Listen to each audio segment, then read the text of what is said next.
Hi. Okay, so welcome. I'm Eileen Hughes. I'm the president and executive director of the National Building Museum, and I'm just thrilled to see everybody here today. It really is, it's wonderful to welcome people back in person, and we're so excited for tonight's event. So, the National Building Museum, we educate and engage people about the built environment and its impact on our lives and our communities. And for over 4 decades, we've been presenting celebrated exhibitions and programs that have touched on everything from design and construction to social justice and equity issues. And every one of those exhibitions for 40 years uses photography as an essential element in telling our stories. In how we perceive the built environment, mostly we experience buildings and landscapes in cities and towns and all the places where we live, work, and play as tangible, 3D, three-dimensional places. But architectural photography takes those places and spaces and turns them into flat representations while still maintaining that transformation by capturing light and shadow and color and perspective. And that is the art, and our special guest tonight is one of the foremost artists of this medium. And this is why the National Building Museum is so proud to be presenting the exhibition, Alan Karchmer, the Architect's Photographer. Woo! And not only is, it's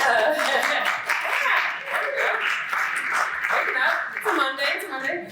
Not only is Alan's photography the star of that exhibition, but, and I'll ask for another round of applause, we are honored that Alan has generously bequeathed his vast body of work to the museum.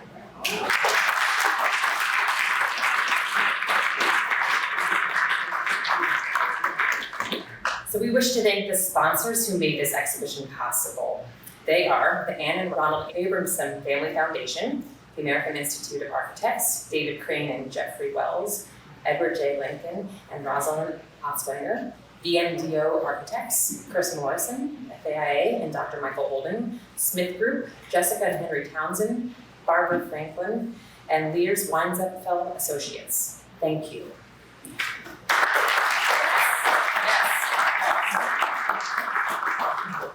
If you weren't able to visit the exhibition earlier this evening, we invite you to join us for a reception and chance to see the exhibition following tonight's program. Okay, so now it is my pleasure to welcome Alan Karchmer. Alan Karchmer's life in photography began while studying architecture at Tulane University, where he received a master's in architecture.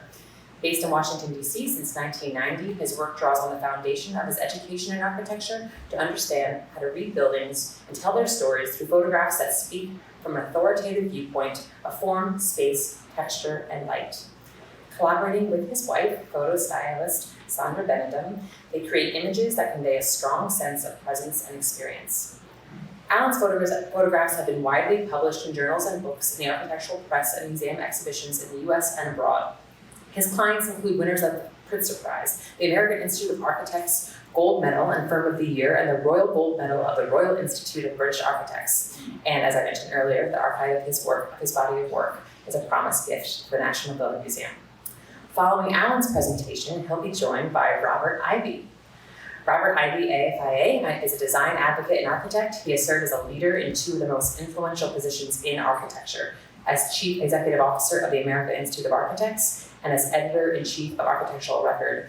And I'll just say he was an incredible leader and friend to me as I was coming into a new town, into a new role. I'm so grateful to see him here tonight. As CEO of AIA, Robert helped grow the association to record membership, reaching more than 95,000 members. As Editor-in-Chief of McGraw-Hill's Architectural Record, as well as Vice President and Editorial Director, the publication became the most widely disseminated architectural journal worldwide. I'm so glad to welcome you both and our audience back to the National Building Museum, and I'm really looking forward to tonight's program. So please join me now in welcoming Alan Karchmer.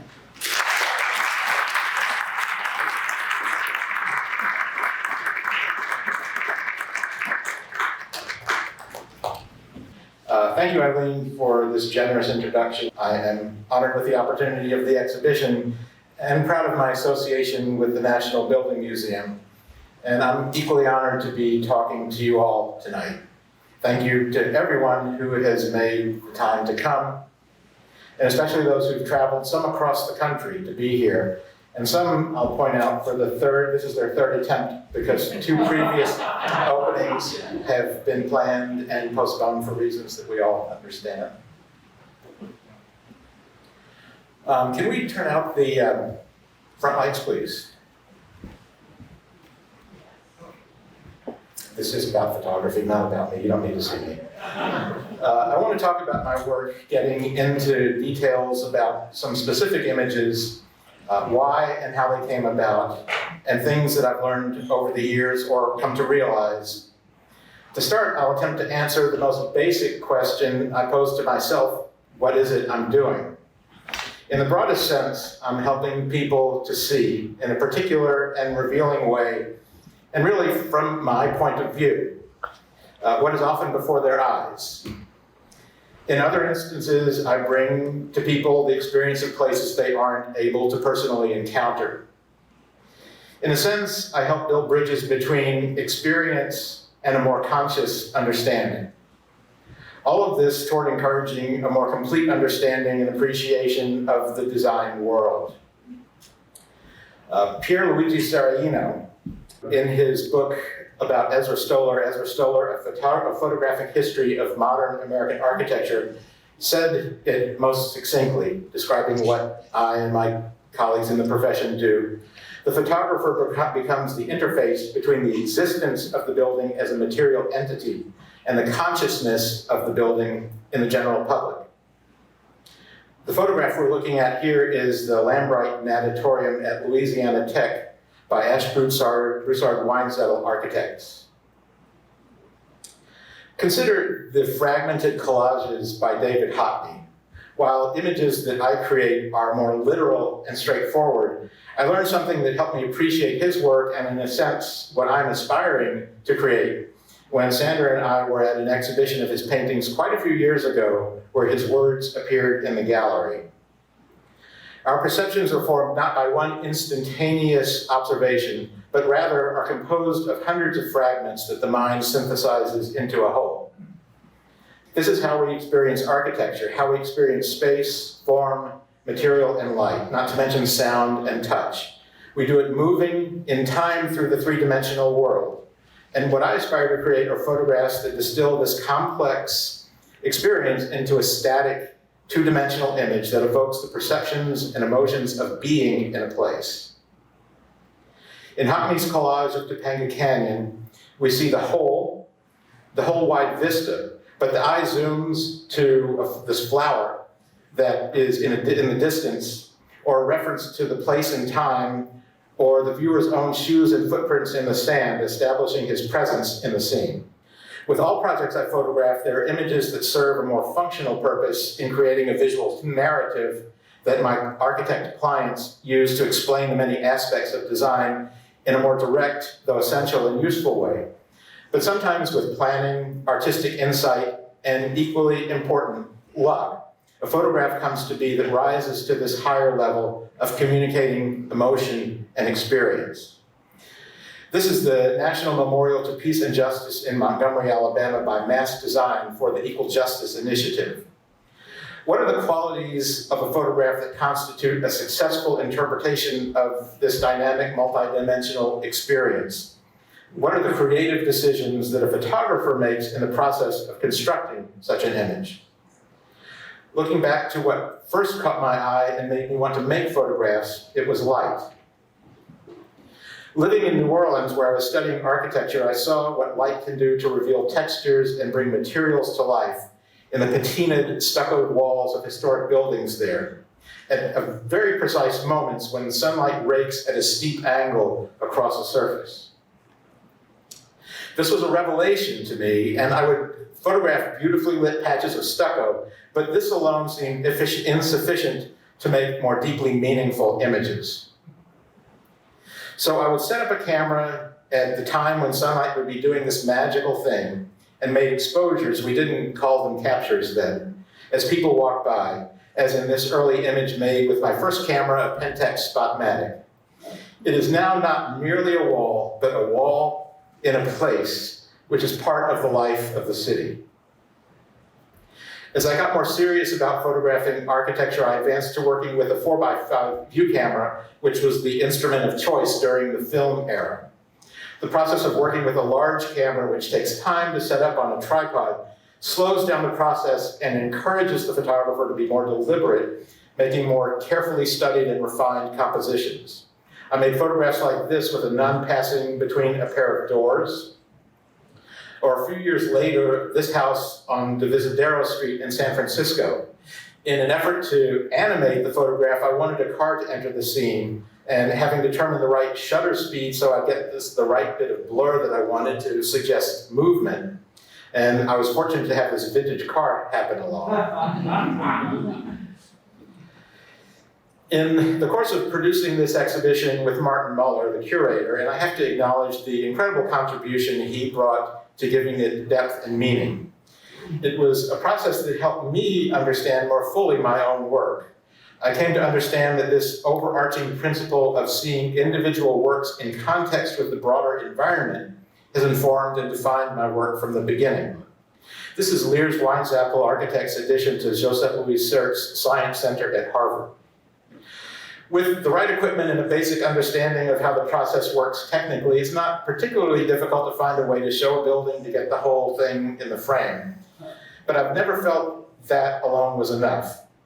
It has to be a well-composed image graphically, a visually inviting picture to make the viewer want to look at it. And it has to show how the work relates to the world around it and the people who use it. In this sense, it is this sense of the power of photography to help us more fully understand the world around us that continues to motivate and inform my work. I don't intend to take you on a plodding tour through every turn of my career, but I want to sketch the early days and key events that contributed to this journey.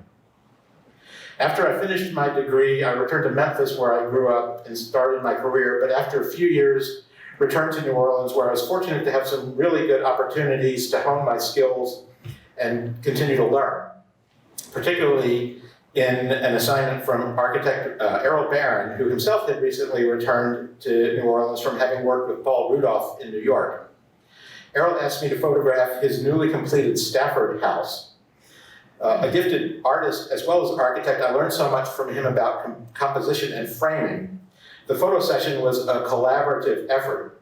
At that time, working in large 4x5-inch film format, you would make Polaroid shots using the same camera and the same lens to preview the photograph. And Errol would take the Polaroid and fold the edges to refine the composition and draw lines on it to show where furniture needed to be nudged a bit to get it in a position to make it read more clearly in the photograph. The project went on to be published that year in Architectural Record Houses, which was a home run. My first time at bat, and those of you who know me will appreciate the irony of me using a sports metaphor to explain anything about me. New Orleans was a hotbed of the postmodern movement at that time, due in part to Charles Moore's work on the Piazza d'Italia and then the 1984 World's Fair. Louis Armstrong Park, which we're seeing here by Robin Riley, was a product of this period. Another early assignment from my former classmate Clem Shaw was to photograph his new office in Pensacola, which gave new life to an abandoned grocery store, which I learned just today was actually a Spanish colonial building in the city. I was drawn to the straightforward way he dealt with the interventions that were needed to accommodate the new function in this historic building, honestly expressing the changes that were made. These neighborhood kids were watching me work and asked to be included in the photograph. And the project was published in Architecture magazine, and Clem, who came here to be with us tonight, reminded me that Robert Ivy wrote the text for this article. Through Charles Moore's network, I connected with Kathy Simon, an architect in San Francisco, who asked me to photograph her newly completed art studio complex at the University of California at Santa Cruz. All of these opportunities helped build a portfolio of noteworthy buildings of the day. In developing a clientele, photographers are commissioned as much for whose projects they shoot, who trust them to create images that they use to represent their work, as for the photographs themselves. I'll jump ahead a few years to the current millennium to a commission that was a pivotal point, Santiago Calatrava's Milwaukee Art Museum, which I photographed for Architectural Record in 2002. Thank you again, Robert Ivy, for that opportunity. The National Building Museum played an essential role in what developed from this as well. Thank you again, then and now. About a year after Milwaukee was published in Record, Calatrava came to Washington and delivered a lecture here. Sandra and I attended, and after he spoke, I thought I should talk to him. I was hesitant because I tend to be a little shy in such situations, but Sandra reminded me forcefully that this was a once-in-a-lifetime opportunity, and thank you for that. I told him I photographed Milwaukee for architectural record and thanked him for creating a work that was so meaningful to photograph. He remembered this photograph in particular and said, "You are the photographer who made my building fly." He asked me for my card, and the next day I received an email from Robertina Calatrava, his wife, who runs his practice, that they wanted to acquire rights to all of my photographs of that project. I arranged a meeting at their newly opened New York office and left with 3 assignments, including the Puente de Lumiere in Buenos Aires, which we see here. This photograph shows the bridge in context with the city. And since he liked how I showed motion in his buildings, this shows it in motion. It's a cable-stayed bridge that pivots on the pier that holds the mast. When I was preparing for this first assignment, I asked for a brief to better understand what they were looking for, which is and remains a common practice in the process of working with architects and learning to what they're looking for in their photographs. The unexpected response I received was, "Just send us beautiful photographs." I came to realize the value of the confidence that this kind of trust brings to one's work, the power of owning your work, the creative freedom it imparts, and the fear of falling short. Both have an awesome power to focus the creative process. This photograph has come to be the defining image of the Auditorio de Tenerife, his opera house in the Canary Islands. And it's the result of a very deliberate search for a very particular vantage point, which I found around a bend in the Tenerife harbor. Climbing down a little precariously onto these massive concrete blocks, I was able to have them form the foreground. From this distance, with a relatively long lens, the space is compressed and the building becomes part of the landscape rather than an object in it. There's a little more to this story though. I had found the spot a day or two before when I had a cloudy day and was using the time to scout for images. So I found the spot, I determined the vantage point, an ideal time for the light, and we headed there. But when we arrived, I saw this incredible sky, which is part of what makes this photograph so compelling. And with the clouds moving quickly to the west, and I knew that in a few minutes they would block the sun and the shot would be lost. So I scrambled to set up the camera and get a couple of sheets of film exposed, and in an instant the light was lost. I do have the defining image, but also with this photograph of what it looked like moments later, an illustration of the importance of the quality of light. The other aspect of this story, another part of the story, is that when Sandra and I returned to the car, which was close but out of sight, our driver was anxiously pacing with the tire iron in his hand. I hadn't noticed the graffiti painted on nearby rocks claiming the area as gang territory. And he took the warning very seriously. When I gave him his tip as we were settling up after the sessions, and my Spanish-speaking friends here will please forgive me, I said to him, "Esto es por el miedo." This is for the fear. These are a few of the many other images of this project focusing on the sculptural qualities of the design and the massiveness of its scale. On the right was Sandra graciously modeling for scale. The fellow who was working on something and hiding for us around the corner seemed a little puzzled by her repeatedly walking back and forth along the same path while I made a few exposures. And one more example of the importance of light. I made the photograph on the right early in the session, and when I was reviewing the Polaroids from the session, when I thought I had finished everything, I saw this and realized the potential for this image was not met. That early morning light right after sunrise would produce a much better result, so I dragged myself out of bed before dawn one more time to get an improved version. I hadn't considered these two photographs together until I was preparing for this talk. They're two different projects of his, but very much related with similarities between his Auditorio de Tenerife on the right and his opera house in Valencia that was completed and photographed a few years later. Both architecturally are sculptural studies of massive curving shells.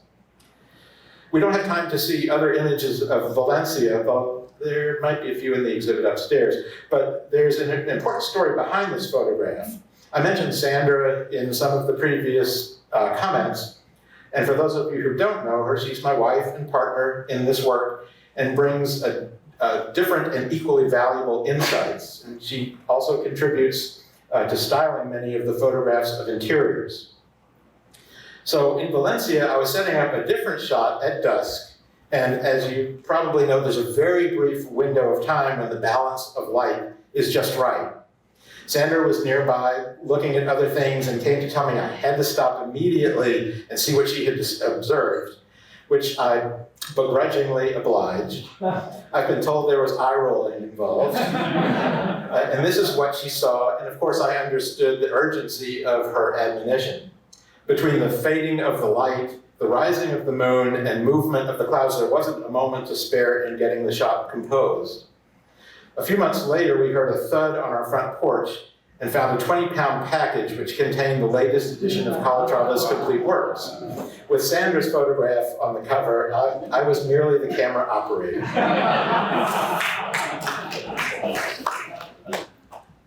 Another project I photographed during that same trip was Richard Meyer's Jubilee Church on the outskirts of Rome. The image on the right, made from the roof of an adjacent building, speaks to the challenges of working through language barriers and trying to get people to respond to requests like, "May I please go on your roof to take a picture?" The image on the left, made at dusk so the interior is glowing and you can see into the building, shows how these massive shells cantilever vertically, springing from the ground. I had just 3 days to photograph this project and was dismayed when the second day turned out to be overcast. But toward the end of the day, while we were photographing inside, I saw a change in the light. It was getting brighter, and I knew the rain and clouds were clearing. So we raced to the far side of the piazza, across treacherously slippery travertine. I won't comment on the practicality of material selection. To get this photograph with the film of water on the stone reflecting the building and the incredible sky from the clearing storm. The other photograph I'll comment on from this project is this interior view of the sanctuary. We scheduled a photo session to coincide with the dedication of the church, and I planned this photograph of the interior so the sky would be glowing with the intense blue that you see here. The dedication ceremony was fortunately timed to coincide with dusk, but unfortunately wasn't proceeding on schedule. I had convinced the head priest to allow me to set up the camera in the organ loft, which took a lot of persuasion, and that's the small space that you see here. So I set up the camera in a very precarious position to get it up and over the edge when I realized that it would be dark by the time the service began. So I came up with a creative solution to make one exposure when the light was right for the sky, which wouldn't be long enough for the relatively dark interior to register.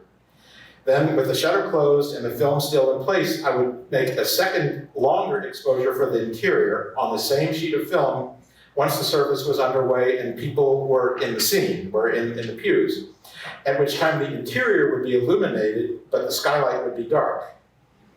The only problem I ran into was that there was a gaggle of paparazzi, real paparazzi. This is Italy, after all. And there were dignitaries from the Vatican in attendance who drew them to the event. When they saw me in this prized position, they found their way up to the organ loft and were swarming around me in this very precariously perched camera, which, if it had moved a micron, would have caused the two exposures to be out of registration with each other. I was tremendously lucky that the camera didn't get bumped and my two exposures were correct and in balance with each other. A third project from this trip, which was perhaps one of the most concentrated and intense 3-week periods in my career, was the Hayduk Memorial Towers. If you don't know, John Hayduk was one of the New York Five, a group of mid-20th century modernists that included Richard Meyer and Peter Eisenman. Hayduk was a theorist and educator with very few buildings actually realized. And when he was diagnosed with terminal cancer in the early 2000s, his colleagues promised to build these towers which he had designed for a park in Santiago de Compostela as a memorial. Eisenman was just starting construction of his Center of the Culture of Galicia in Santiago and found a spot on the edge of his site to build the towers. Site preparations had just been completed when we were there to photograph, and the raw earth provided an otherworldly setting for the poetic symbolism in Hayek's last work. In this photograph, the contrasting profiles of the stone and glass towers rise from the raw sculpted earth, standing before successive waves of mountains receding to the horizon. There's a sense of timelessness present in these forms and in the landscape. We spent just a single day on this project, and at daybreak, the structures were shrouded in dense fog, which concerned me at first, but was lifting just as I was ready to make the first photograph, which provided an equally appropriate ethereal quality of light. The first commission I received, where including people in the photographs was explicitly part of my client's brief, was an assignment for Moore Rubel Udell to photograph the Steger Center for Student Life at the University of Cincinnati. Placemaking and creating places for people was and remains an overarching tenet of their work, so communicating this in the images was essential. Further to this particular building, it was part of what was called the Main Street Project, where the university commissioned MRY to design the Center for Student Life, Gwathmey Siegel, the renovation and addition to the campus center, which is the round building, curving building on the left, and Morphosis to design a rec center. We're under the cantilever of Morphosis Rec Center above, all knit together by landscape design by Hargraves Associates. The firms worked on their respective projects independently, but in dialogue to ensure a synergy of their individual buildings working together to create a cohesive place. You see this architectural emphasis on placemaking and human interaction in concept and reality expressed in the photographs. I want to return to another work by Santiago Calatrava, the Margaret Hill Bridge in Dallas, to look at different ways to communicate context. In this first photograph from across the Trinity River, we see the bridge as part of the skyline of the city. This is an important and effective, if obvious, way of seeing it. But I wanted a different image in the portfolio that focused more directly on the bridge itself, but still conveyed the urban context. My concept was to have the bridge framed by a pair of towers. The challenge was how to find the vantage point to realize this concept. The photo session was timed so I arrived a couple of days before the bridge was open to traffic. This allowed me to spend some time safely on the span photographing details, but also put me in a place where I could use reverse engineering to find this vantage point to realize the concept for the photograph I was trying to make. Standing on the bridge, I looked out and found the towers, and more importantly, a third tower that was aligned between them in the distance. I found the building, reached out to the building management, and arranged for access at a particular time so I could make the photograph at dusk. Among other things, I wanted streaks of car lights to define the sinuous path of the roadway. This too found its way onto the cover of the next edition of Calatrava's complete works. He's very prolific with his complete works. This was in 2002, and I returned to Dallas just a few months ago to photograph his second bridge there, the Margaret McDermott Bridge, which you see here. And here with the Dallas skyline on the right and the Hill Bridge visible in profile, if you will, in the distance on the left. While some photographs are the result of pre-visualized concept, others are the result of happening upon something, seeing something, and creating a photograph that way. And that was the case with this photograph at Adjaye, an ancient settlement near what is now Riyadh in Saudi Arabia. I was there photographing Capsark, a new community and research center by HOK. We finished our work with an extra day before we headed home, and I had heard about the reconstruction of Adjaye, which was under construction at the time, and arranged a tour of the site, and where we happened upon this mud brick dwelling, which was being reconstructed. The decking had not yet been put on the roof, which allowed the sun to enter and create this incredibly complex geometric shadow pattern cast on the interior walls. In planning the exhibition, I was pleased that Martin wanted to include some of my personal images to complement the commissioned work, which is the bulk of the show. This is an agglomeration of farm buildings that Sandra and I discovered during our travels in the Veneto.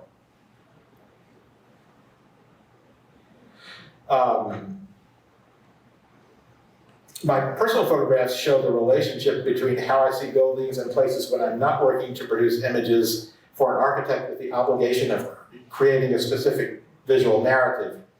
This photograph is from Moscow in 2000, wherein I observed these bas-relief sculptures honoring the fathers of Soviet communism, now ironically seen together with a billboard advertising capitalist consumerism. This wall in Syracuse, Sicily, is a palimpsest, its layers revealing eras of human history with stark and accessible clarity. Originally built as the Temple of Athena by the Greeks in the 5th century BCE, the structure was appropriated as a church by the early Christians, as a mosque during the Arab conquest, and then by the Christians. Again, its massive, once freestanding Doric columns partly absorbed into the walls of what is now the Duomo of Syracuse. This photograph shows the building as it is now in the full context of the Piazza del Duomo, and it's sort of halfway down on the right with the Baroque facade that was added in the 18th century. But on the unadorned side, Doric columns merge with a wall that has evolved over the millennia. And this is what drew me to make this image. But as with my earlier concern of bringing more meaning to what could be a clinical observation, I waited for people to enter the scene. By including passersby in modern dress and the ubiquitous image of the day someone snapping a photo with a camera phone, this photograph presents a moment in time that unites the age of the Greeks with the present. In our time, photographic technology has changed drastically over the course of my career with significant benefits. We may talk about this a bit more when Robert joins me, but I want to show you this photograph of the new Stanford Center for Academic Medicine by Paul Wolford of HOK to illustrate this point. It's a project that I photographed just a couple of weeks ago, so it's hot off the press and actually just in proof stage here without some of the refinements that will go into the final version. Among the many new capabilities in the digital era is the ability to extend the tonal range of the image. This is what the image is capable of reproducing, what the camera is capable of reproducing from the brightest to the darkest areas. Since the earliest days of the craft, photographers have struggled to capture the wide range of brightness that is fully perceived by the human eye. It's now possible to combine parts from different exposures into a single image so that a photograph can more closely emulate what we readily see, enabling compositions such as this, looking from deep shadow into bright light. Henri Cartier-Bresson's concept of the decisive moment is typically thought to apply to photojournalism, but there are instances in photographic architecture that is also relevant. In his design for the Oculus at the World Trade Center Transportation Hub, Calatrava rotated the building's orientation slightly away from the grid of the street, as you can see in this photograph. So the skylight that runs along its length aligns with the sun on the morning of September 11th. Every year, on that day only, during the time corresponding to that of the terrorist attack, the glass enclosure is open to the sky. When he asked me to photograph there on that day in 2016, the first time this was to happen, I thought about how to impart this meaning in a photograph and decided to shoot into the sun, having the source of light itself visible in the image. The transformation by this symbolic gesture is visceral, and I hope the profound emotional and poetic power of the moment comes through in the photograph. And this too is an image that would have been difficult, if not impossible, to have achieved on film. Other photographs in the portfolio for this project address different aspects of the design, such as this pair of images that focuses on the structural ribs and how they interact with light. and this pair that illustrate different components, in particular in the image on the left, the main stair on the east end. Camera placement is critical in both of these photographs, accentuating elements in the foreground to create a sense of depth and help the space read and enable viewers to place themselves within the image. This is Tanglewood House 2 by Schwartz Silver. It was designed by Warren Schwartz for his wife, Sheila Fakowski, a violinist with the Boston Symphony Orchestra, as her summer home while she's performing at Tanglewood. As with photographs, the photograph that you saw of the Auditorio de Tenerife, this one was made from a fair distance with a longer lens to compress the space and establish the broader context of the landscape. One of the distinguishing features of the house is its extraordinary cantilever, which is apparent in this image, but by the nature of spatial compression is somewhat understated. What you also see is Sandra's important contribution to styling in this image with her arrangement of Warren's world-class collection of Japanese robot toys arrayed along the interior wall, which is probably a little hard to see from a distance, but it's in the photograph upstairs. You can examine it up close. And this image from a closer vantage point with a wider lens more keenly illustrates the feat of this cantilever. There's a kind of dance that plays out when finding and refining where exactly to place the camera and how to frame the image. There's an interplay between the form itself, the angle best suited to render it, the lens that accommodates this, and surrounding elements that provide context, foreground, and background. If I'd been closer with a wider lens, which would have been possible, the form would have been exaggerated to the point of distortion. What you see is from what I considered the perfect spot. The tall wildflowers and shadows in the foreground lead into the composition, which is further reinforced by the weight of richly textured clouds. When I was making this photograph, I observed the direction of movement of the clouds and waited for the darker ones in upper left to drift into the frame. The combined effect of all of this captures the spirit of this design, which is at once vigorous and tranquil. This pair of images shows how photographs can work together to explain form and space, looking at the house from below and above. And this is the heart of the house, the main living area. When you're in this space, there's a palpable sense of being on a platform hanging in space, which is what I sought to convey in this photograph. And architecture is not only about the spaces it accommodates, but also how it frames our view of the world, which is what I wanted to express here. Smithsonian commissioned me to photograph the National Museum of African American History and Culture by Freelon, Adjaye, Bond, Smith Group, initially over the better part of a year as construction was finishing and immediately after it opened in 2016. There's a tremendous advantage in spending so much time with a building and the opportunity that affords to become more intimately familiar with it. The challenge in the first few months before it was finished was to get at least a limited number of images for author Mabel Wilson's book, Begin with the Past, which needed to be ready at the time of the opening of the museum. So there were lots of detail in other images that avoided signs of construction during these first few months. Among the many aspects of design that I wanted to communicate was context, the context of how this structure fits into the city. This photograph shows the building in the setting of the National Mall. The museum is a relatively small part of the overall image, but has a strong presence in large part due to the strength of its design. It says, "This new thread in the fabric of the city is a monument among monuments." Here, in a more urban context, showing how it relates in scale while contrasting in material and form to the urban landscape of which it's a part. Barack Obama described it recently when Sir David Adjaye received the Royal Institute of British Architects Royal Gold Medal, a bold bronze statement in a city of marble. One of the great pleasures in what I do is the access the work gives me to privileged places. This photograph was made from the roof of the Lincoln Memorial. I was told I would never be able to get onto this most highly restricted space, but I persisted and found a way to make it happen. Here again, the museum occupies a relatively small part of the overall image, but asserts a strong presence. What I didn't anticipate was a decision I would have to make once I was there, which was whether to photograph from dead center on axis with the bilaterally symmetrical layout of the National Mall, in which case the Washington Monument obscures the view of the Capitol, as you see here, or offset a bit so the Capitol is visible.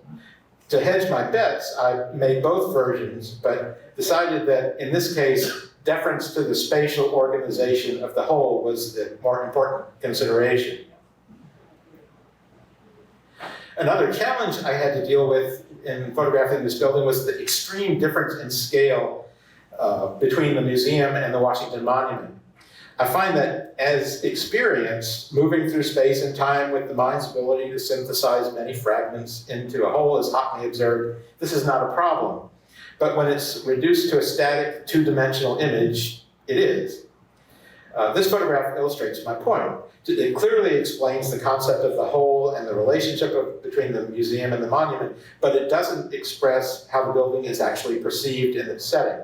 And to my way of seeing things, it does a disservice to the design. I found that showing the museum in part provided a much better way to resolve this matter of representation of scale. This pair of images shows a couple of variations in this interpretation, with the monument rising slightly above the museum on the left and the inverse on the right. What David Adjaye calls the porch is a prominent part of the design on the south entrance plaza, providing sheltered space at the museum's primary entrance. These photographs illustrate how it functions as it is oriented toward the building and how it frames views onto the National Mall. And here's another example of photographs that engage to create a kind of visual dialogue. The landmark building is defined by its corona, the filigreed screen, which was inspired by ironwork crafted by enslaved Africans that surrounds the exterior. The photo on the right shows the corona glowing in the rich, warm color of late afternoon light. On the left, it takes us inside, showing the pattern of the corona projected onto the interior walls. Viewed together, the photographs show cause and effect. When I prepared a series of virtual gallery talks for the museum during the early days of the pandemic when the museum was closed, I made the observation that a physicist would explain that light is not matter. But here, these photographs demonstrate how architectural form gives material substance to this intangible medium. In the years since its opening in 2016, the Smithsonian has continued to have me photograph in different seasons, here when the cherry blossoms are in bloom, and here in snow. While photographs that show a work in its entirety are useful and essential to explain how buildings work, it is more often an image that shows just part of the building that more deeply conveys the spirit of its design. And that's the case with this photograph. The corona is more often thought of as seen from the exterior, but it manifests a powerful presence inside the building. To convey this, I wanted an image in which it filled the frame, edge to edge, overwhelming the view.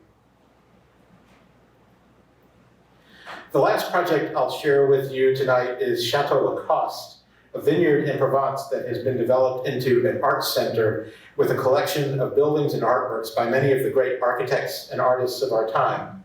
And it's the subject of a 10-year collaboration with Robert Ivy on a book that was published in 2020.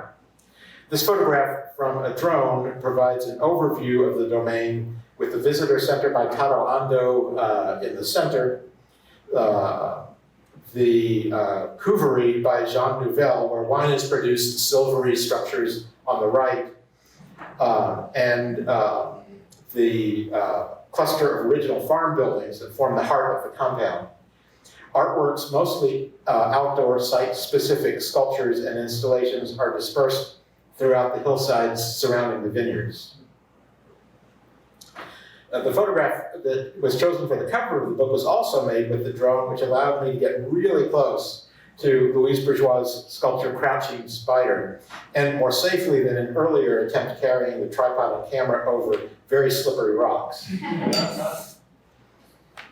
This is Ando's visitor center, a deceptively small and simple building with a monumental presence, as Robert observed in his writings in the book. And here we are at the entrance to the visitor center.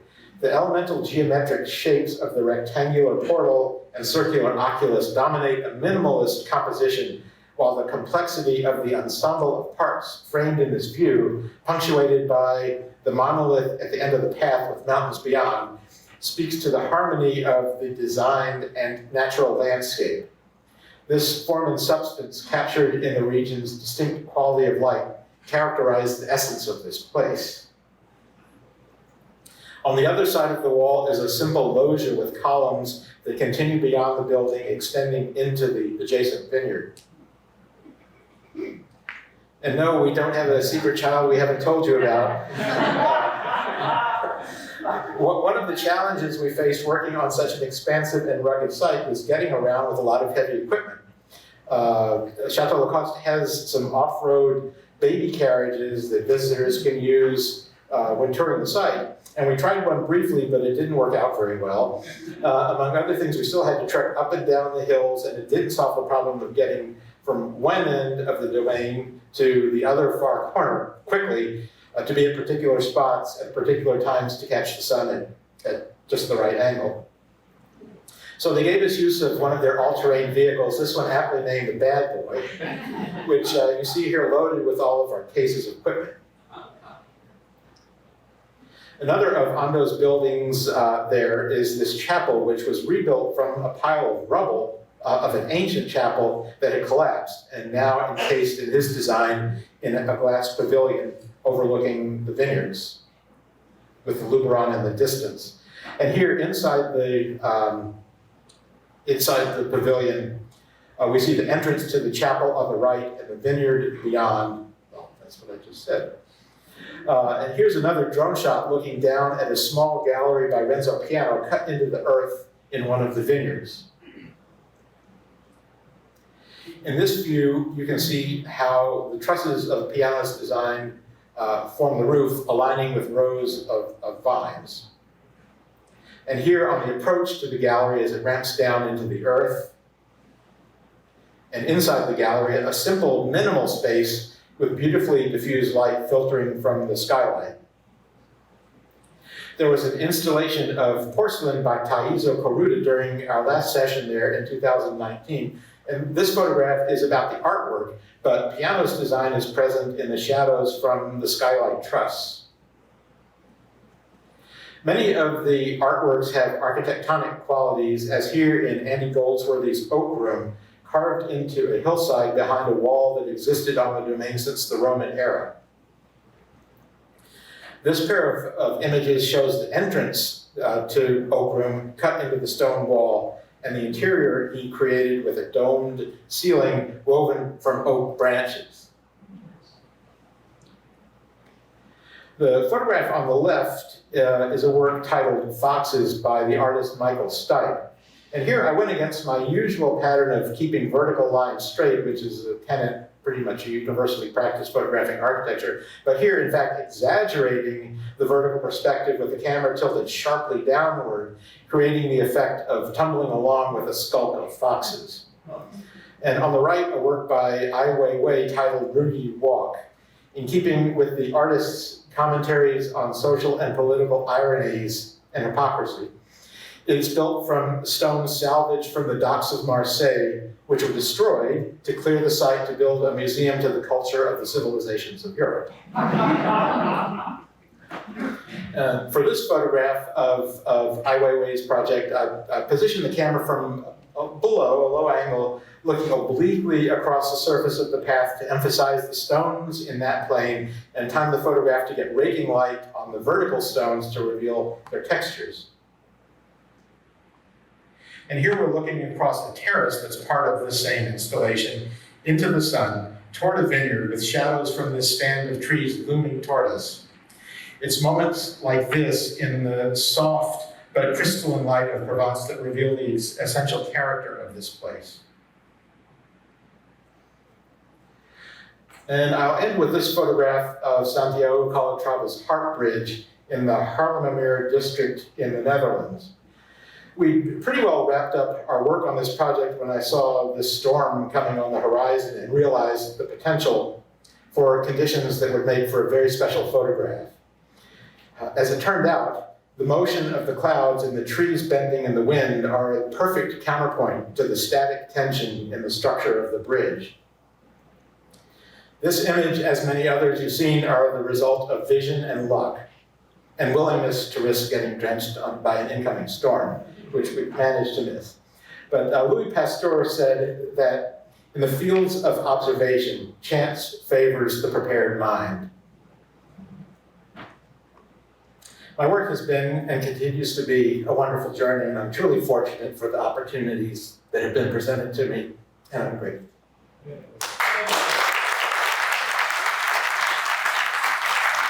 That was a wonderful hour with you. And, I hope I didn't go an hour, but I think I might have. Well, whatever the time was, it was terrific. And just a full disclosure, he and I have known each other for these many years. We were in playing together.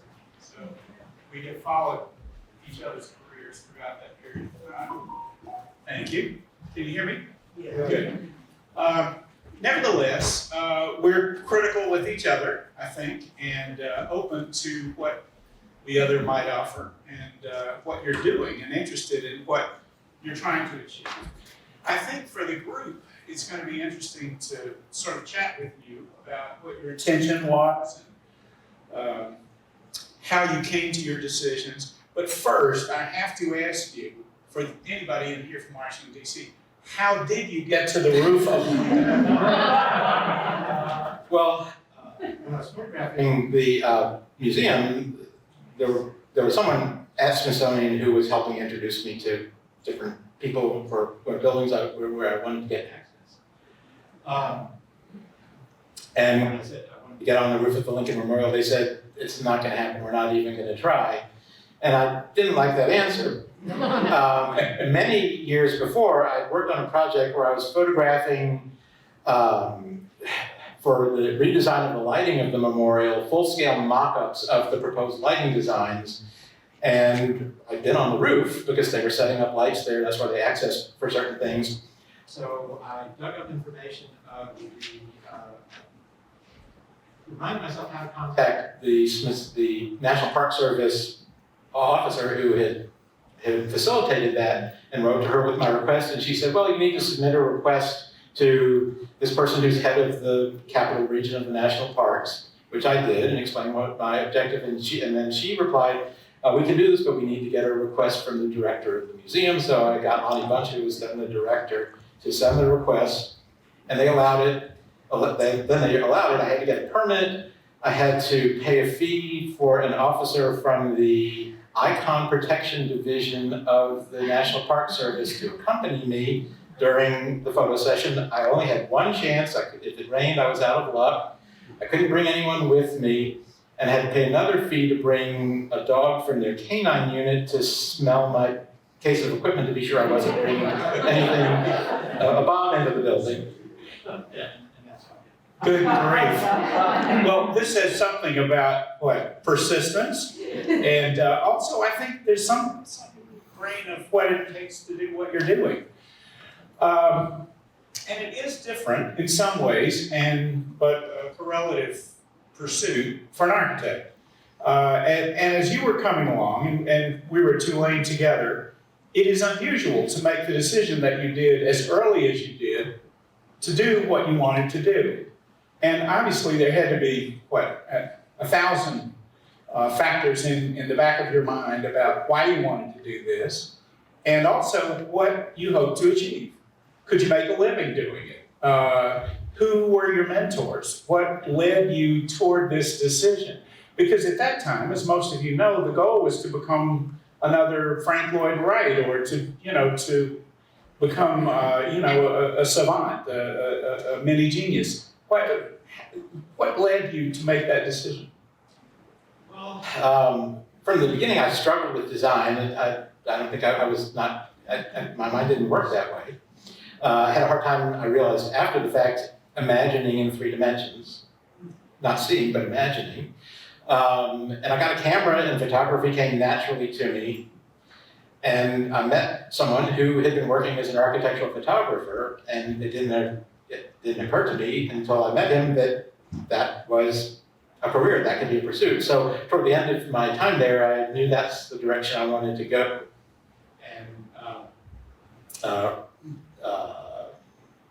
actually stopped my initial design thesis and started a new one that was a project that allowed me to use photography to communicate design.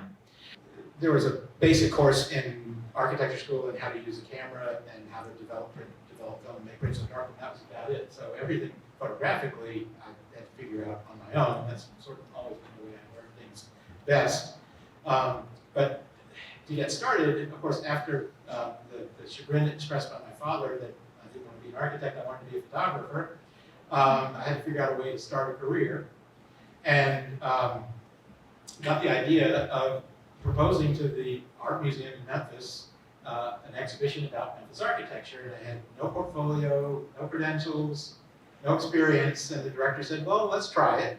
And we applied for a National Endowment grant, got a very modest NEA grant and a matching grant from the AIA. I had a project, and I had to perform. And it turned out really well, and my portfolio was then on display before the community that became my first group of clients. So that's how I got started. But in terms of mentors, I had only the example of the photographers whose work I had seen over the years. And of course, in that period, it was the mid-century giants like Ezra Stoller and Julius Shulman, Otto Bates, and others. But I pretty much had to figure things out for my own. And after maybe a couple of years when I had a respectable, something of a portfolio, I got in touch with Erica Stoller, Ezra's daughter, who runs Esto. Blanking on his name. Hate when this happens. Where do you live? In New York, great mid-century photographer. And then Steve Rosenthal in Boston. And said, you know, I'm starting out in this, I'd like a critique of my portfolio, and they all agreed. Mm-hmm. And so I went up to New York and Boston, and I had all these questions about all these difficult things I was doing. It's so complicated. There must be an easier way to do it. And they said, no, you figured it out. You're doing it the right way. So, at least I had the confidence that I was on the right track. So let me pursue that just a little bit, because this is really interesting. We don't often get to talk to someone who does what you do. The role of building that portfolio and the people that you choose to document and the work of the firms that you choose to document. And even there's some hints in what you just told us. The thought that you had the chutzpah to go talk to or ask Ezra Stoller or to apply for a national grant. You were reaching for something beyond the norm. And you have followed people who, and have ended up with a clientele who operates at a very high level of accomplishment. Did you know that, what was behind your decisions about how to create this portfolio, who you would ultimately like to shoot? What do you, the role of really good work, I guess, is what I'm getting at. Because what I tried to explain about my interest from the beginning in architecture that has depth and that responds to place. Okay. Those were the kinds of projects that I wanted to photograph. Of course, not all architecture achieves that. Sure. And especially when you're starting out to make a living, you do what you can get to do. But I was always looking toward assignments from clients, from architects who were doing the kind of work that I wanted to photograph. And because I learned that from reading the magazines and seeing who was getting published, and other ways that, this was before the internet, other ways that you see what's going on and whose work is along the lines of what you want to be associated with. I mean, I didn't want it to be just a job where I had a chance to photograph buildings. It was important what I was shooting. Yeah, and I guess part of where I'm headed with this line of inquiry is something leads you ultimately in your career to shoot this powerful and moving project in Montgomery. And the work itself has that depth and that level of imbued emotion and power of conveyance, but your work finds a sort of fruition in it as well. And does that happen? I mean, can you add to an everyday work by a good architect, or does it take something that really sings to take your work to another level? I think the work has to have the potential in it. I mean, yes, you can make something ordinary look special, but I don't think that's honest. And I think it's important to have a sense of honesty in what you're representing. And given the choice and given the opportunity or the option of photographing something that is really meaningful, that is really poetic, that is really a thoughtfully made, responsive design solution, that's what I wanted. Yeah. And I didn't always, I always struggled with connecting with people and getting the opportunities to do that. Mm. But that was always what I was striving for. Sure. You mentioned many times, as any photographer would, but in your case, I think it was central to some of the discussions that you shared with us, which were great, analytically, about the role of light. Can you talk about how light is a pursuit and how essential to your medium? I mean, you can't do it without that. It obviously is to architects and architecture, but into the work that you're doing.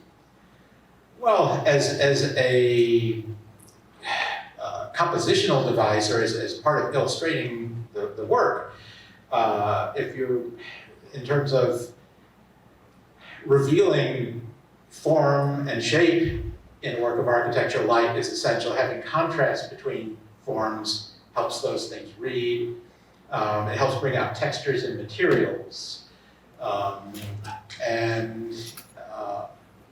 In most cases, it is desirable and useful for these reasons and others to photograph when the sun is bright and strong and light is crisp. You have the advantage of all of these things that light can contribute to a photograph, but that's not always the case. And there's beautiful light and there's beauty in all kinds of light. It's not necessarily always best suited. But in the National Memorial for Peace and Justice, that photo session was actually, well, when it was scheduled, there was a hurricane coming in the Gulf, and it was going to be passing. It was in the track of the hurricane. It wasn't like a fierce storm, but it was going to have a lot of clouds and rain with it.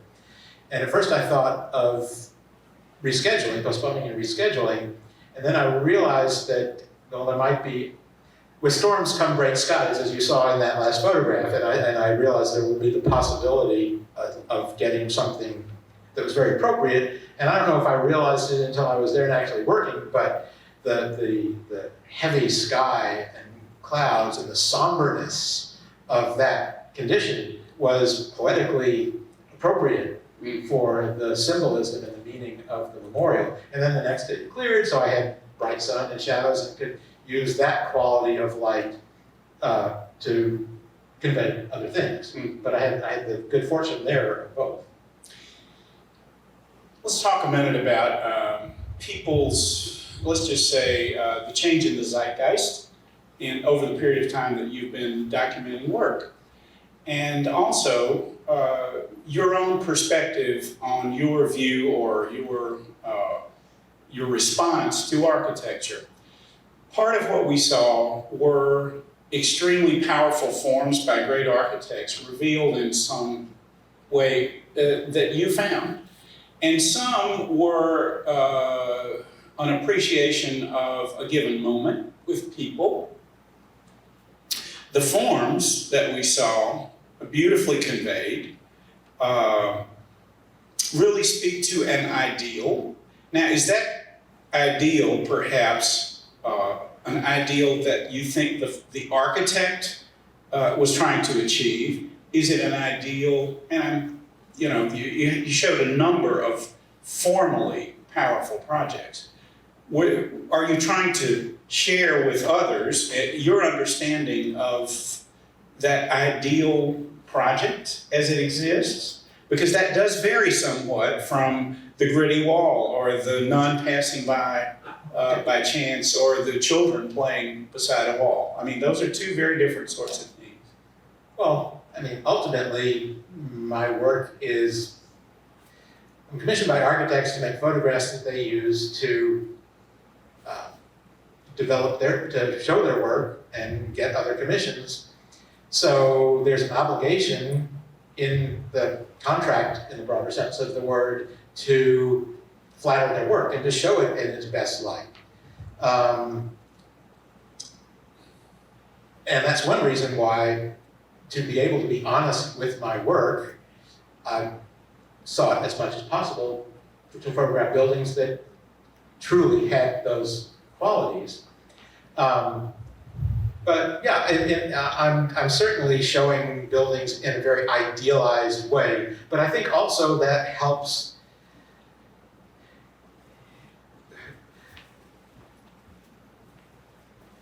you have to have a beautiful and engaging image to get people to look at it, and if people aren't looking at it, it's not serving any purpose.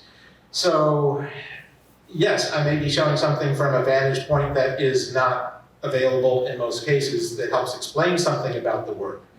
Or I'm showing it at a moment that occurs for 10 minutes out of the day, but it does truly occur. Mm-hmm. So there's nothing dishonest about it. It is an honest representation, but it is certainly an idealized representation. Okay, so that's helpful. And you talked a little bit about, let's take that to technique and how that plays out in the way that you actually make the images. In that idealized perspective, the large format camera was ideal for doing that, but it also demanded patience, really careful curation and determination of framing, and a view forward of where light would fall, not where it was actually falling at a given moment. In other words, it took a great deal of technical acumen to be able to frame the image that you saw, as opposed to, let's say, with a digital camera, just literally taking hundreds of shots of something and curating out until you get the very one that you choose. It's a deliberate act as opposed to a chance encounter and finding. Can you talk about, because I think contemporary society really has moved continually toward the sort of random and chance encounter in the way that we see things? Oh yeah, it is a very deliberate, or at least the way I approach it, it is a very deliberate and studied method. When I was transitioning from film to digital, and this was around 2005, 2006, it was clear that the film era was ending, and some photographers went kicking and screaming. I was not one of them. The primary camera that was available for use at that time was a DSLR digital single lens reflex camera like a Canon or a Nikon, with perspective correction lenses that allow you to correct perspective. And I used one for about a month, but it was too easy. Even though the camera was on a tripod, it just was too quick and easy, and working with a view camera is a much more studied way of approaching the work. And with a view camera where the image is projected on a ground glass on the back of the camera, and you have a hood over your head so that you can see the ground glass, it objectifies the image while you're working on it. So it encourages a more analytical and studied approach. And I didn't want to lose that. I was afraid that if I moved to a camera that you just looked through the viewfinder, it would alter the way I was working, and I would become careless. And Alpha, which is a Swiss camera company, had just introduced, or was getting ready to introduce, a digital camera that would function essentially the same way as a view camera. And that was the system that I chose. So in a sense, I continued working in the same way, although shooting tethered to a laptop where I can see the image instantly as I'm working on it is much more effective and I guess maybe in the long run more cost-effective than shooting lots of Polaroids, and you're not limited by being judicious with how many Polaroids you use up to study and develop the photograph and refine its composition. So there was a technology and an instrument that allowed me to continue working the same way. And there are and also at that point, 30 DSLR technology, lenses and sensors just wasn't where it is now, which is excellent.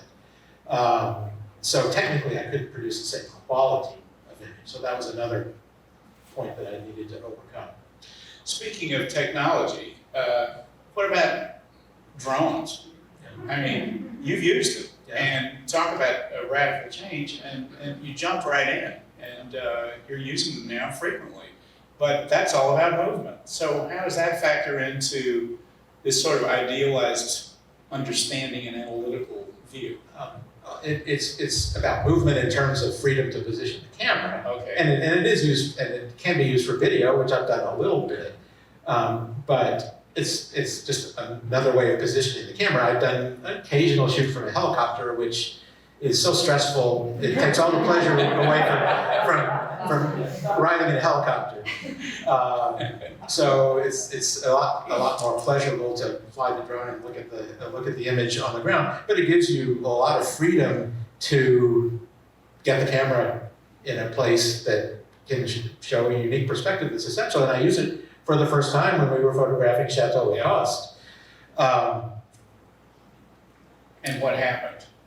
Well, I got some really good images. I almost lost the drone once when the battery was fading, and I was hesitant to bring it home, and ended up having to put it down really fast. And I could see where it was going as it was descending, and kind of had an idea maybe where it was, but it went down between a row of vines. And fortunately, I was able to find it pretty quickly because I could have lost a day searching for it. Yes, history would have been changed. Alan, what about there are several people in here that were with publications, and at one point, the image as we see it was what editors and publishers saw. I mean, the reality of what is there. That has shifted, and I mean, at that point, I think we thought about the ethics of photography as being verisimilitude, right? But well captured. But that's really out the window now, in a way. It can be. It can be. And digital technology has really helped to make that change. What do you see, not just for yourself, but for the industry and for professional photographers today? Because we really can make and enhance images in remarkable ways that were unavailable to us before. Well, you have to look at different aspects of that question. In the film era, photographs were manipulated to bring up detail and shadows and maintain detail and highlights and add lighting so that the film could see what the eye can see. So there's always been an effort to make photographs both more beautiful and visually compelling tonally, and more closely emulate how we actually experience things. And that is all. The capabilities of doing that and manipulating images in that respect is 100-fold improved 100-fold with what you can do in digital photography. You can also, I think I showed an example of using multiple, using parts from many different images to extend the tonal range of a photograph. That's an example of what I'm talking about. It's also common practice now to make many captures to get people in different positions and then harvest, if you will, people from this capture or that capture to place them within a final composited image to get them exactly where you want them for a well-composed and balanced composition. Again, that's not achieving anything that couldn't really exist. I think there is certainly an ethical line that has to be drawn, and that is anything that materially alters the work itself, adding something that's not there. It's nothing to, I think there's no no harm done in adding a missing panel that wasn't erected by the time the photographer went out to photograph a building. Yep. But taking away some element that the architect either misdesigned or failed to achieve for whatever reason, I think that crosses a line that shouldn't be crossed. Okay, good. It's not photojournalism. Yeah. It's creating idealized images, and I think there are legitimate tools we can use to achieve that, but up to a point. Okay. I know there are going to be questions here from the audience, and our time is running slim. Just one final question, because we could chat about this all night. But what have you not done that you want to do? What's left in your to-do list, your wish list, the kind of work, specific work, a part of the world, a part of human life? What would you like to For focus a while longer anyway, I want to continue photographing meaningful, well-made buildings. The Chateau La Coste project is an example of something I would like to do where, which started as a personal project, and we finally found a publisher to achieve our dream, our objective. I'd like to do some other books. I'd like to do a book on, I'm interested in regionalism in architecture. There are other subjects like that, but projects that aren't necessarily driven by assignments from architects. And as I get to a point in my career where I have a little more freedom to do those kinds of things, I'm looking forward to that. Great. Well, there may be clients in here, however, so I'm sure you'd be willing to take one or two. Why don't we take some questions from this wonderful room full of people? Right, and if you hold just a second, I'll come around with the microphone.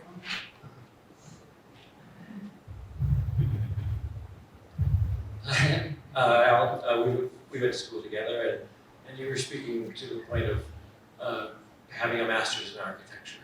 And personally, I feel that that experience and sort of your shoulder to shoulder in the design rooms and things gave you an insight, or you became sort of better tuning for to what architects do. So the title of the things is the architects, the photographer for architects, which I believe you are.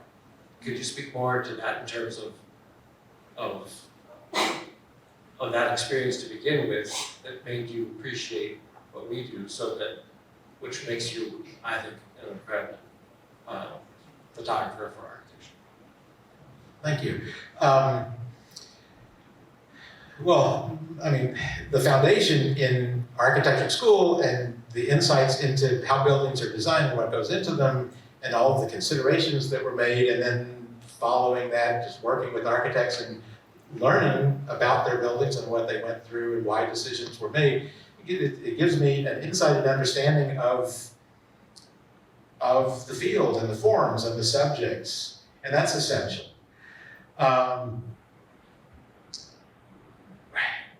It's equally important, and one thing that I've learned over the years is bringing a different perspective. I find that very often architects see things, are locked into seeing things from their perspective of having created them and the way they represented them as they were designing them.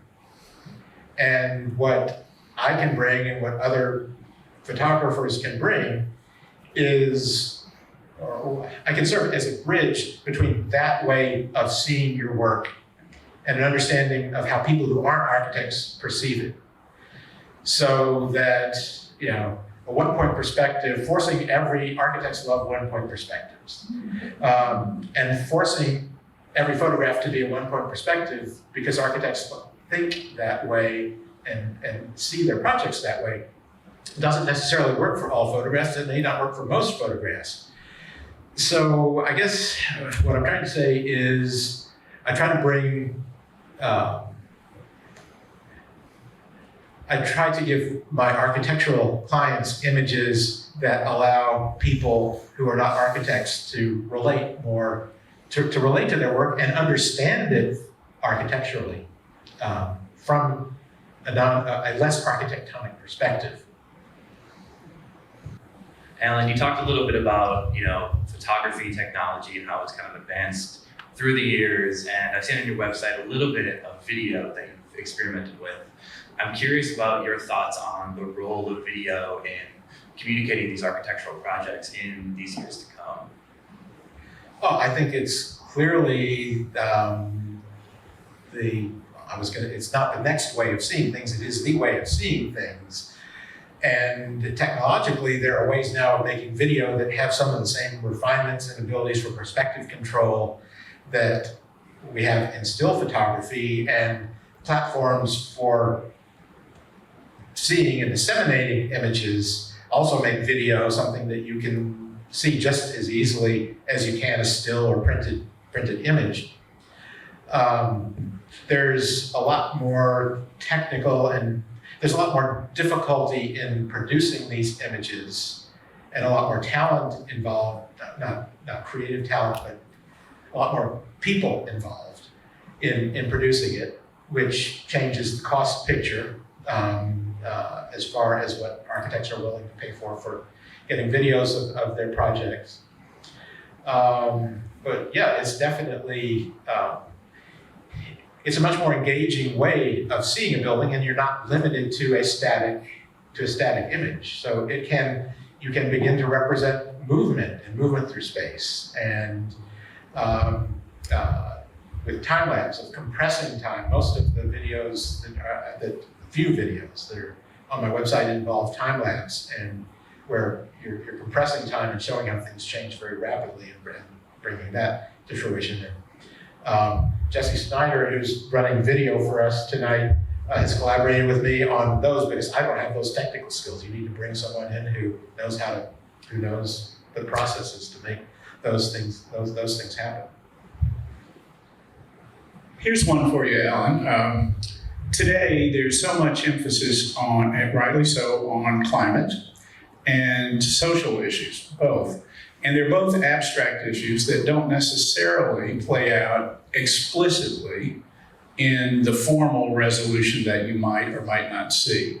How do you deal with areas that are not inherent in the physical fabric of a building? How do you deal with questions that are swirling around a project and in fact might inform it very much? Its context, its relationship to a community, how it was made, who made it.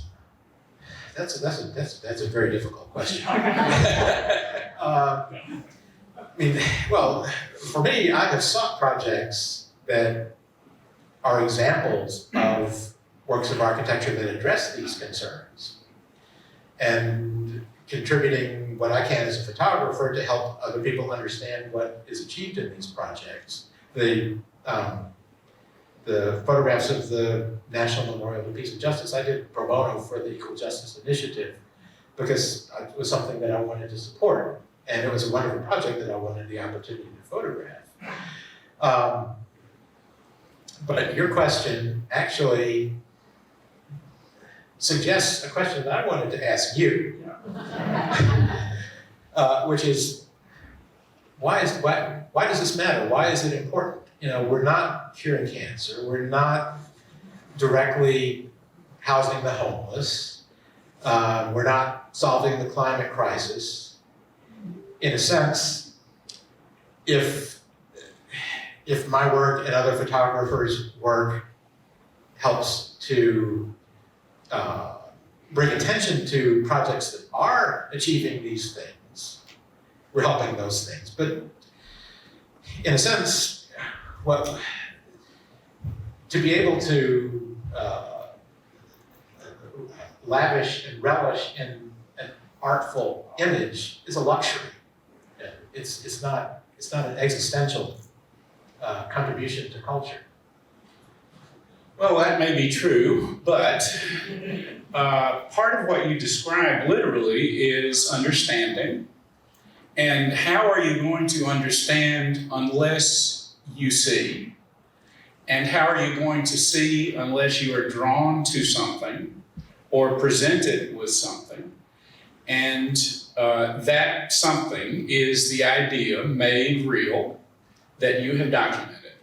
So either it's good enough for my eye and yours and will attract my attention and draw my gaze and make my mind work, or it won't. And if it isn't good enough, I will not see it, nor will I understand it. At some level, human beings require stimulation, and we want to know what interests us and what attracts us. And it's something about attraction, and not necessarily the ideal, because not every image is the ideal. But the images that you're capturing inform us, but they inform us because they, in many cases, either delight us or provoke us or tell us something that we want to know more than need to know. There are many things we need to know, but these things draw our gaze. They take our human energy through our eyes and document and allow us to interact with, analyze, learn from, perhaps visit. So we can help promote these ideals. Yeah, there you go. Well, she's saying the gig is up. I don't think we can go out on a better response than that, Robert. That was that was a beautiful summation. And I just want to thank Alan for allowing all of us to get behind the lens with you. That was just such a powerful, inspirational, enlightening presentation. I'm really, really moved and impressed by it. Thank you so much for letting us do that with you. Really.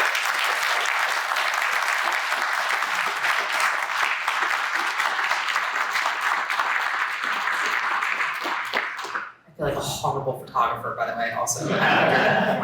And Robert, thank you for bringing such great context and facilitating a wonderful conversation. So let's continue to celebrate Alan over cocktails and bites in the Great Hall, and please visit the exhibition upstairs and come back to the National Building Museum. Thanks for being here tonight.